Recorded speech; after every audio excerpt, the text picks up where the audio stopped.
All right, let's just go to the next question. I don't know if I fully answered that one for you, Daily Obedience. I hope that I shared something helpful. Kenna Lynch has a question. How do you interpret 2 Thessalonians 2:13 in light of the debate on the doctrine of election? Thank you for your work. It is a huge blessing. Thank you, Kenna.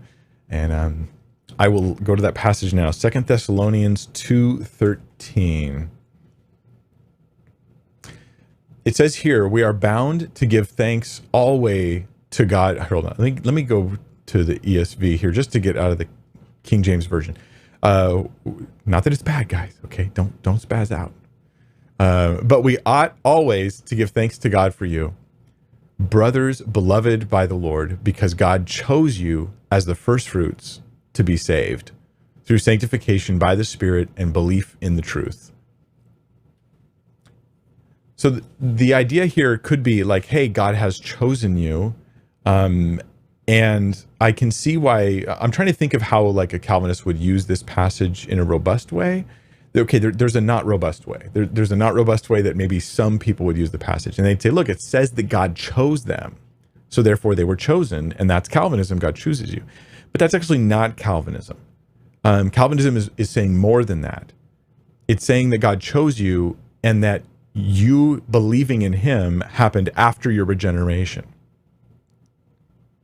After. This is one of the key issues that even R.C. Sproul said was one of the key issues in Calvinism. If you understood it, you understood a lot of the debate.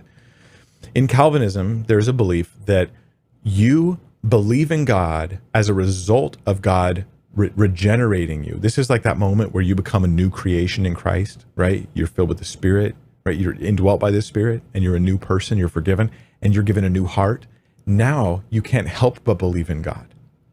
So that faith comes after regeneration or as a result of regeneration. Some will say it comes at the same time, but the point is that it comes as a result of regeneration, not you have faith and then you're regenerated.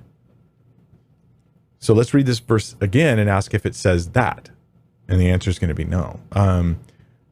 But we ought always to give thanks to God for you, brothers, beloved by the Lord, because God chose you, I would agree with that, as the first fruits to be saved through sanctification by the Spirit and belief in the truth. I actually would say this verse may lean against Calvinism because that last part. How did they get saved? Through sanctification by the Spirit and belief in the truth. So that believing was somehow an active cause of them being saved. Not a result, a cause. That seems to be something that's there. So God chose you, but you also believed. And that was one of the things that caused you, right here, to be saved. So I would actually lean this verse towards a verse that would perhaps challenge the Calvinist doctrine that regeneration comes before faith.